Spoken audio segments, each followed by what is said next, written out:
हमने अपना उद्बोधन किया और उसमें उस सरकार, उत्तराखंड सरकार की तरफ से कार्यक्रम था, उन्होंने सारे विद्वानों को बुलाया था। तो हमें भी भाषा का एक नॉर्दर्न उत्तरी भारत का भाषा वैज्ञानिक हमें कहते हैं लोग, तो उन्होंने हमें भी बुला दिया। तो हमें बुलाया, तो जब हमने अपनी बात वहाँ रखी तो वहाँ यूकॉस के चेयरमैन उन्हें डीजी दुर्गेश पंत जी थे। दुर्गेश पंत जी बैठक खत्म होने के बाद जहाँ मैं था वहाँ आए और बोला, यार आप लगातार काम कर रहे हैं। मैंने उनको मौलिक जो हमारा पाठ्यक्रम है वो दिया, पढ़ा, उन्होंने थोड़ा सा अवलोकन किया।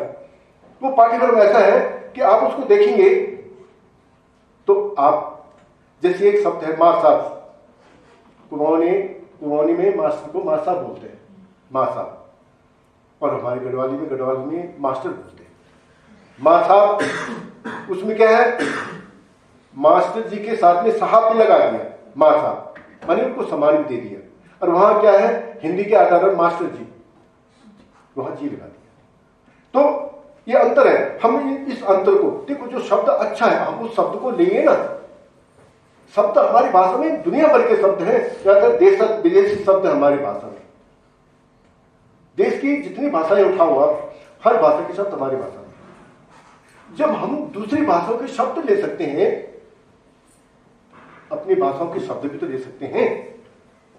मेरे साहित्यकारों से यही अनुरोध है कि आप शब्दों का विनिमय करो, ताकि आपका साहित्य, आज उत्तराखंड के साहित्यकारों की क्या हालत हो रही है, उनका साहित्य केवल उनकी अलमारी तक है और वो अपनी किताब से भेंट करते हैं, उनकी किताबें कहीं बिकती नहीं। ये अकेला मैं हूं और आदरणीय हरीशमल भी यहाँ बैठे, मेरी किताबें खूब बिकती हैं, पब्लिशर पैसे कमाते हैं, बहुत किताबें बिकती हैं।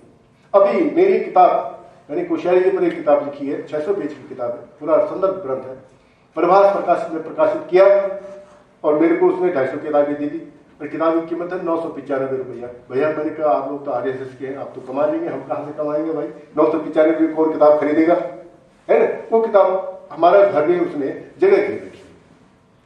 तो इस प्रकार आजकल साहित्यकार क्या है, जो हमारे लोगों को चाहिए, जो हमारे नौजवानों को चाहिए, जो हमारे बच्चों को चाहिए, बेरोजगारों को चाहिए, जिनके पास थोड़ा सा समय है, वो अपना थोड़ा सैर सपाटा करना चाहते हैं, उनके लिए वैसा साहित्य की रचना करो ना। वैसे साहित्य नहीं आ रहा है। हमने एक किताब तैयार की थी, उत्तराखंड में हमारे संसाधन हमारे रोजगार। उसमें हमें एक दिया था कि हमारे कितने संसाधन हैं और उनको क्या क्या रोजगार निकल सकता है। पूरी रिसर्च की, सब 3 साल में किताब बनी हमारी।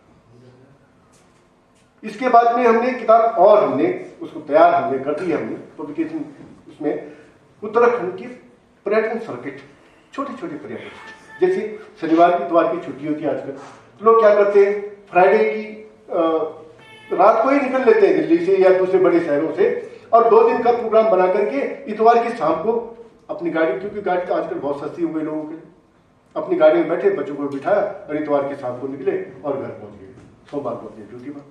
तो हमने उसको आधार मान करके उत्तराखंड में जो हमारे पर्यटन क्षेत्र है, हमने केवल चार धाम तक निर्भर नहीं रहना है, हमें उस तरफ भी देखना। क्योंकि देखो, हम अगर अपने जो भविष्य देख करके हम नहीं चाहते कि हमारा बच्चा कोई प्लान करे। हम ये भाषा की बात क्यों कर रहे हैं?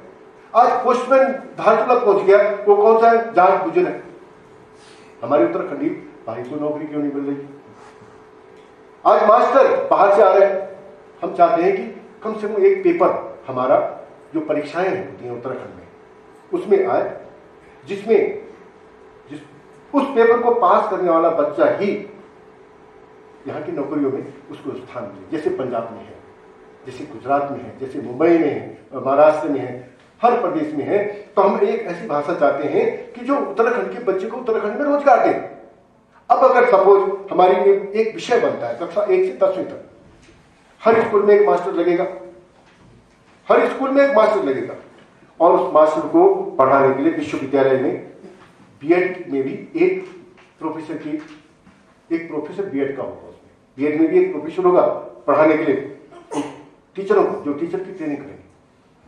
तो देखिए सब रोजगार कहाँ जा रहा है। वो बच्चा अगर 10वीं पास करता है, अरे कम से कम कुछ नहीं तो मास्टर तो बनेगा।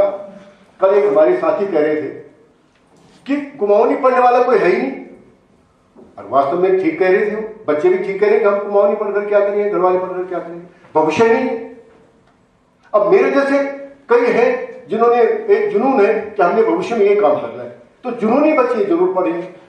जो जुनूनी होंगे वही पढ़ेंगे, नहीं तो कुमाऊनी और घरवाले नहीं पढ़ेगा। जब तक उसका आप लोग व्यवसायिक प्रयोग नहीं करते, जब तक उसका व्यवसायिक प्रयोग नहीं होगा, तब तक कोई इसको पढ़ने के लिए तैयार नहीं होगा। और आप आज बताइए, आपकी गढ़वाली, कुमाऊनी या जो भी आपकी भाषा है उत्तराखंड में, कोई व्यवसाय दे रही किसी को, रोजगार दे रही किसी को? ये तो मजबूरी है विश्वविद्यालय की, जो ढो रहे हैं इन भाषाओं को। और उन साहित्यकारों की बहुत बड़ी मजबूरी है जो अपनी खुजली जो है, जो खिसियानी बिल्ली खंबा नोचने वाली बात कर रहे हैं, कलम रगड़ रहे हैं और अलमारियां भरी पड़ी हैं किताबों से, कोई खरीदने के लिए तैयारी नहीं। हाँ देते हैं, हमारे साथी हैं, हमारे जो हमारे पत्र जो किताब है मौल्या, हमारे साथी हैं, ट्रस्ट के भी हमारे साथी हैं। तो उन्होंने 10 किताबें लिखी हुई कुमाऊनी में, 10 किताब।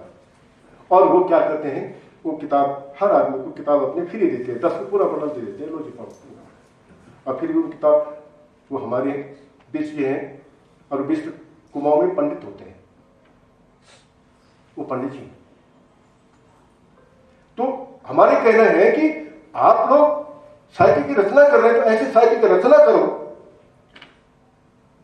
कि जिसको छोटा बच्चा भी लेना चाहे, पढ़ना चाहे, खुशी से पढ़े।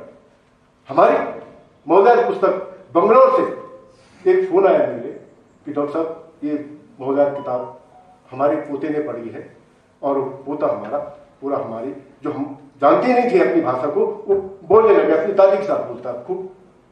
अब देखिए असर कितना है।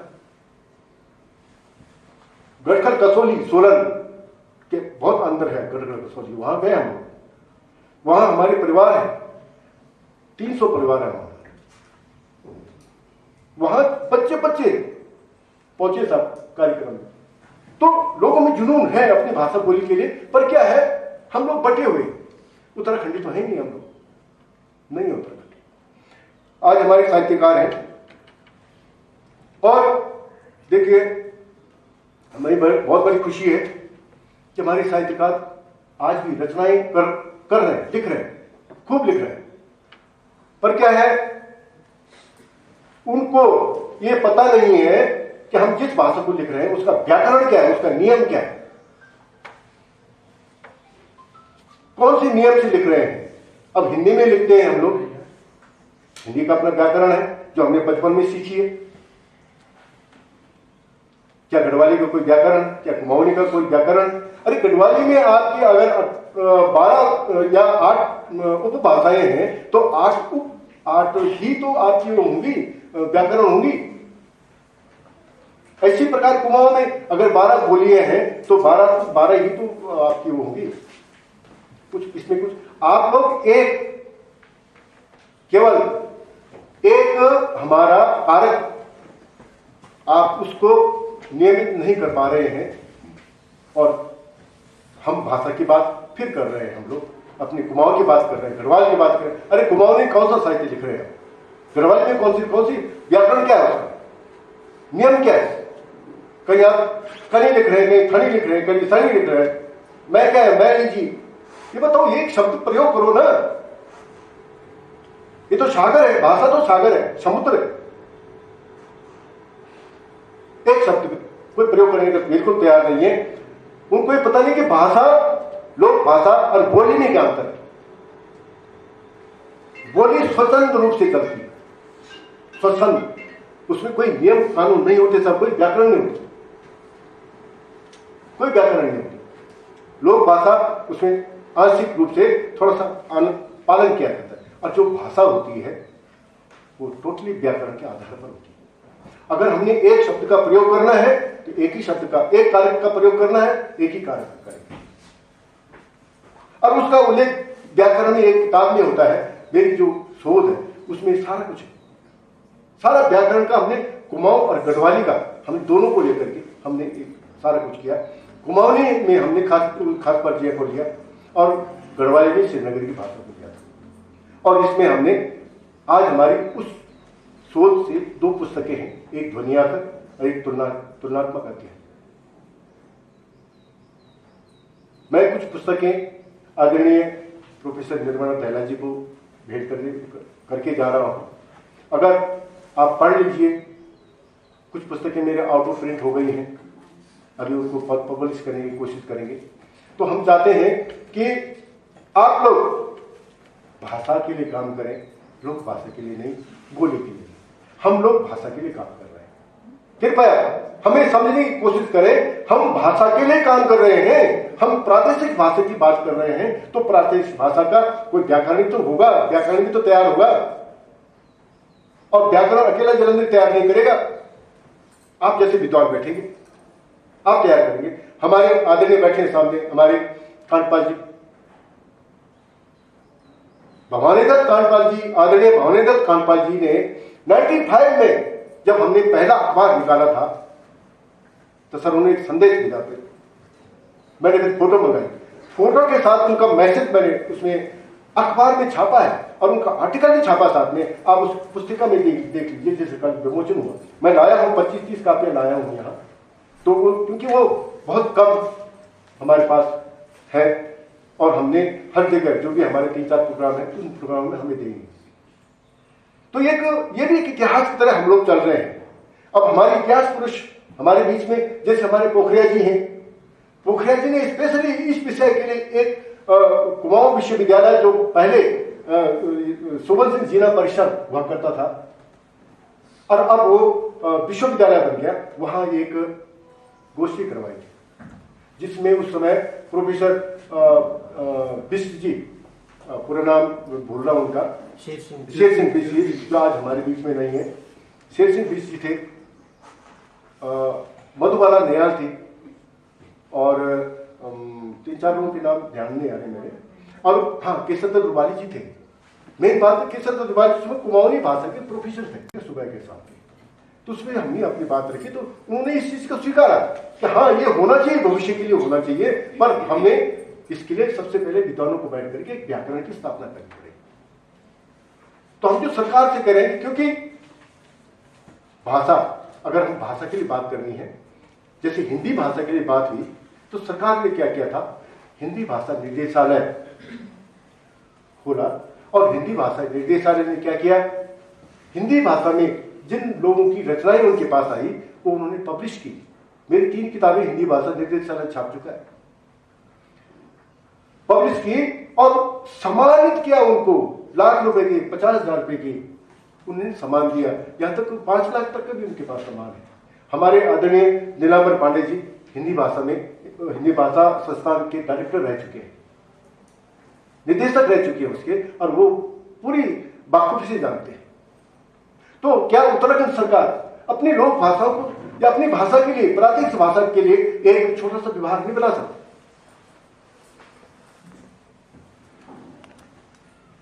बना सकती है, पर क्या है, उन्होंने एक विभाग जो बनाया था उत्तराखंड भाषा संस्थान, जो विदेशी भाषाओं के लिए बना हुआ था, उसमें केवल गढ़वाली कुमाऊनी का एक अंश मात्र उन्होंने उसमें खोला और उसी के माध्यम से वो सबको पोषित कर रहे हैं। हम बिल्कुल सरकार के पास इस बात को बार बार हमने भेजा और मुंबई में जो हमारा अधिवेशन हुआ था, कोश्यारी जी ने उस प्रस्ताव को मुख्यमंत्री के पास भिजवाया और हमारी पूरी टीम मुख्यमंत्री के पास उत्तराखंड गई और उनका जवाब आया कि हमारे इस संबंध में उत्तराखंड भाषा संस्थान की स्थापना हो चुकी है।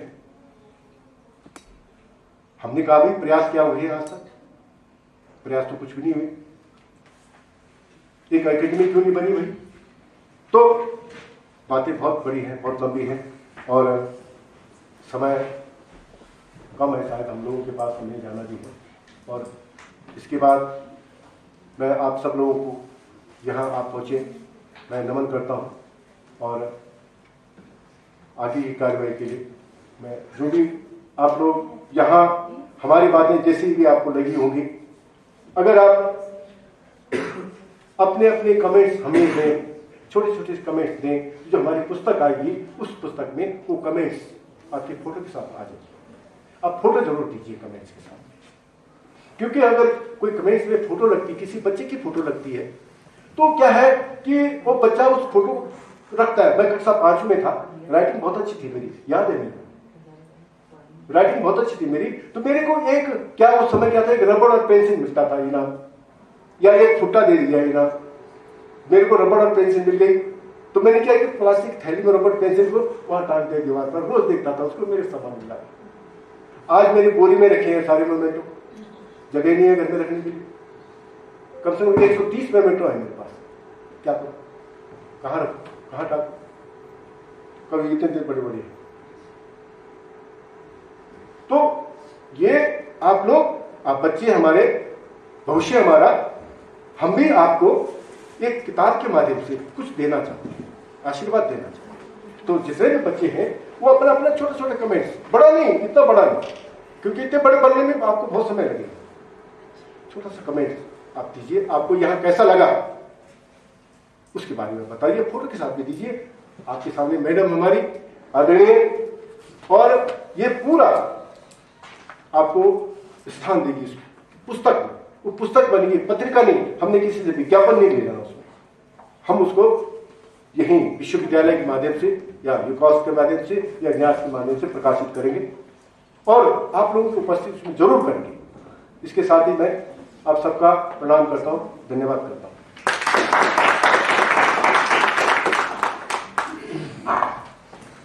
बहुत बहुत मैं मेधा नैनवाल को मंच पर आमंत्रित करती हूँ। मेधा नैनवाल हिंदी एवं अन्य भारतीय भाषा विभाग में अतिथि व्याख्याता है। अभी वर्तमान में अनुनाद की संपादक हैं और विभिन्न पत्र पत्रिकाओं में उनके शोध आलेख प्रकाशित हो चुके हैं। वे पोलियो के संवर्धन पर अपने विचार व्यक्त कर रही हैं। सम्मानित मंच एवं सभागार में उपस्थित विद्वज्जन, उत्तराखंडी लोक भाषाओं के समानार्थी शब्दों का प्रयोग एवं समरूप साहित्य निर्माण विषयक 2 दिन की इस राष्ट्रीय संगोष्ठी में हम सभी लगातार जुड़े हैं, और पिछले 2 सत्रों में हुए विद्वज्जनों के वक्तव्यों से हम सभी की जानकारियां बढ़ी हैं, और इसी उद्देश्य से आज भी हम सभी यहाँ उपस्थित हैं। यह एक ऐसा विषय है जिस पर अनेक मतांतर हो सकते हैं और हुए भी हैं, क्योंकि चाहे कुमाऊनी हो या गढ़वाली, इन बोलियों की इतनी उपबोलियां हैं कि यह होना लाजमी है। पिछले सत्रों में आदरणीय जालंधरी जी ने विस्तार से विषय प्रवर्तन किया था। आदरणीय नीलांबर पांडे जी ने कैसे संस्कृत के शब्द टूटकर लोक भाषा के शब्द बन गए, इससे हमें अवगत कराया था। आदरणीय चंद्रकला रावत जी ने गढ़वाली और कुमाऊनी शब्दों की समानता और विविधता से हमें अवगत कराया। बाहर से आई जातियां कैसे यहाँ की बोलियां को विकसित करने में शामिल हुई, इस पर कुमाऊं कमिश्नर आदरणीय दीपक रावत जी ने प्रकाश डाला था। आदरणीय हरिसुमन बिष्ट जी और आदरणीय हयात सिंह रावत जी ने यह स्पष्ट किया कि किसी भी बोली को भाषा का दर्जा मिलना पूर्णतः राजनीति पर निर्भर है, लेकिन उससे भाषाई विकास हो जाएगा यह जरूरी नहीं। यह तो हमारे ही प्रयत्नों से संभव होगा कि किस तरह का व्यवहार हम अपनी बोलियों के साथ बरतते हैं। लगभग सभी सैद्धांतिक पहलुओं पर यहाँ बात हो चुकी है। जिस दौर में आज हम सभी हैं, उसमें चीजों पर बहुत तटस्थ, तार्किक और व्यवहारिक रूप से कार्य करने की आवश्यकता है।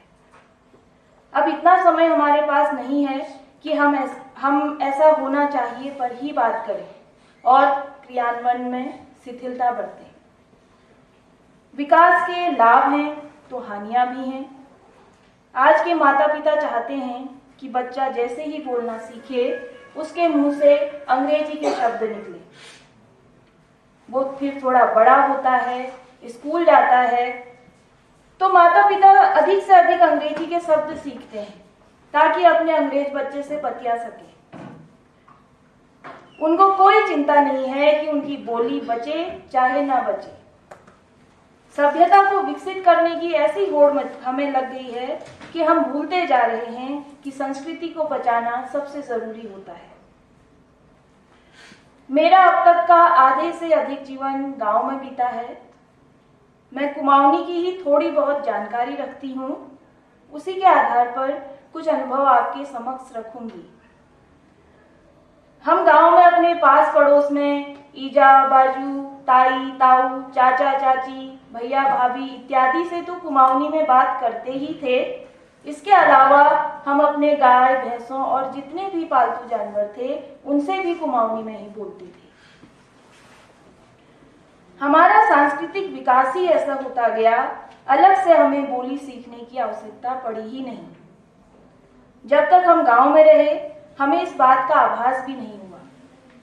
लेकिन जैसे ही मैं क्या अधिकांश लोगों ने अपनी अपनी मजबूरियों के कारण पलायन किया, शहरों में बसे और यहाँ रहवास के लिए हम यह देखते हैं कि हमारा आस पड़ोस अपने समुदाय का हो और हम अपने मकान भी अपना जो रहवास बनाते हैं वो भी अपने समुदाय के बीच ही बनाते हैं।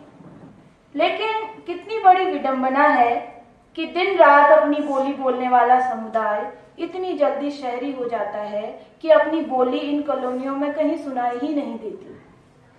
कुमाऊनी भाषियों में मैंने ये अधिक देखा है, गढ़वाली तो आपस में अब भी अपनी बोली बोलते हैं। बोलियों के विलुप्त होने का बड़ा कारण है पीढ़ी अंतराल।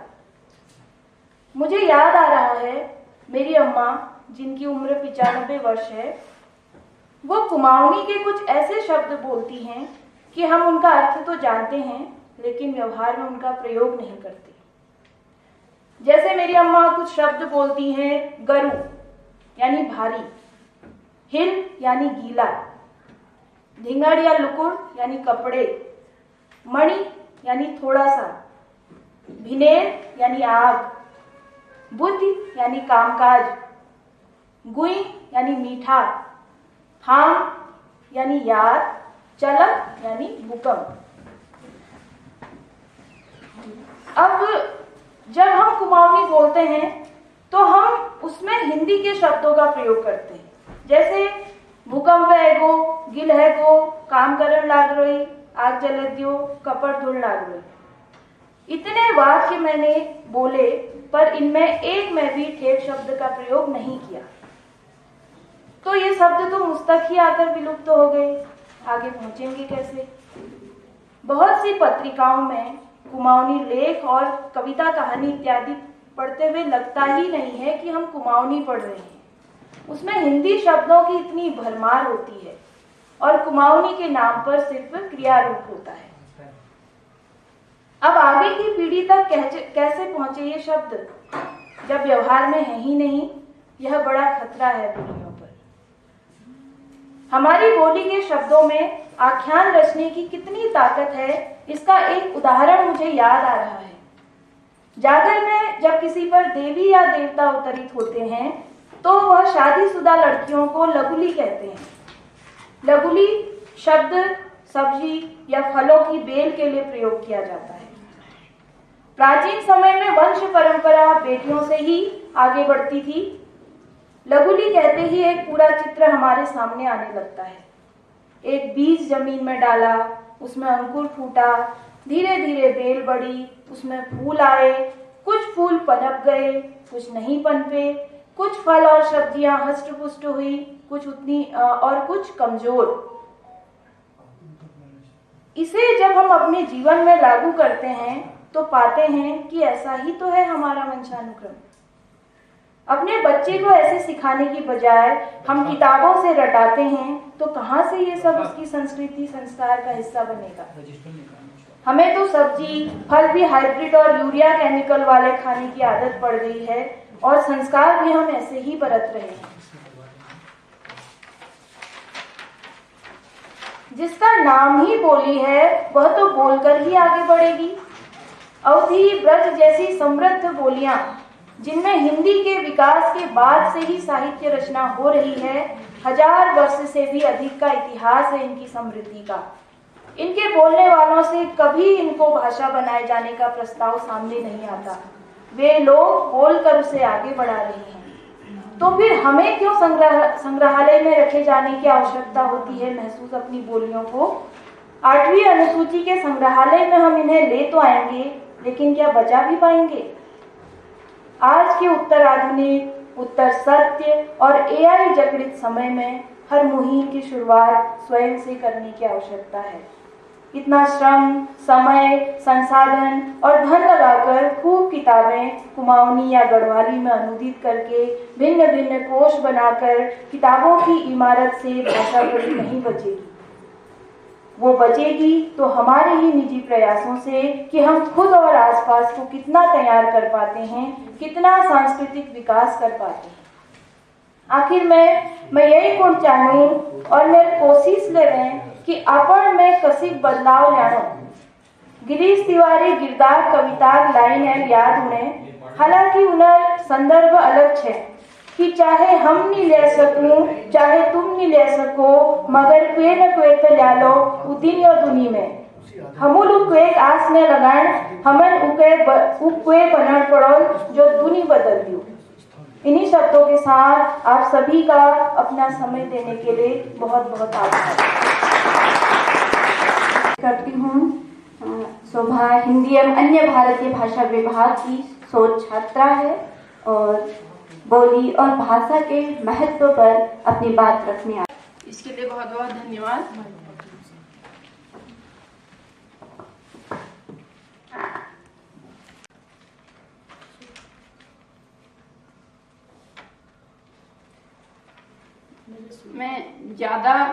मैं शोभा, शोध छात्रा, हिंदी विभाग, DSB कैंपस नैनीताल से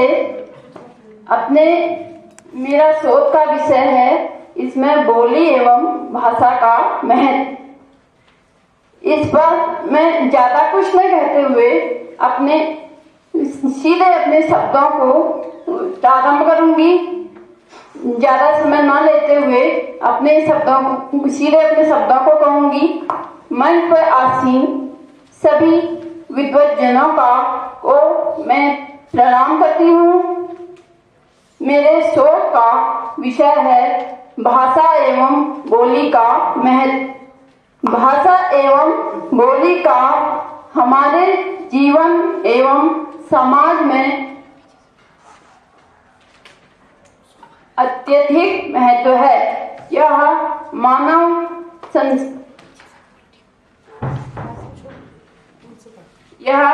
मानव संचार, संस्कृति एवं व्यक्तित्व को दर्शाने का महत्वपूर्ण माध्यम है। भाषा का व्याकरण होता है एवं बोली का नहीं। भाषा की लिपि होती है, बोली की नहीं। भाषा का क्षेत्र विस्तृत होता है जबकि बोली का स्थानीय। भाषा मानकीकृत एवं परिमार्जित होती है, बोली नहीं, जिसका प्रयोग साहित्य, पत्राचार, दफ्तरों, अदालतों आदि में हो वह भाषा है और जो बोलचाल के लिए इस्तेमाल हो वह बोली है। किसी बोली का महत्व इसी बात पर निर्भर करता है कि सामाजिक सरोकार, व्यवहार व शिक्षा व साहित्य में उसका क्या महत्व है। अनेक बोलियां मिलकर किसी भाषा को समृद्ध करती हैं। इसी प्रकार एक समृद्ध भाषा अपनी बोलियों को समृद्ध करती है। अतः कहा जा सकता है कि भाषा व बोलियां परस्पर एक दूसरे को समृद्ध करती हैं। बोली के महत्व को इस प्रकार समझा जा सकता है। बोली किसी क्षेत्र विशेष की स्थानीय पहचान होती है जो स्थानीय लोगों को एक साथ जोड़ने व उनके बीच भावनात्मक संबंध बढ़ाने में सहायक होती है। कई बार बोली में साहित्यिक व कलात्मक कार्यों का निर्माण होता है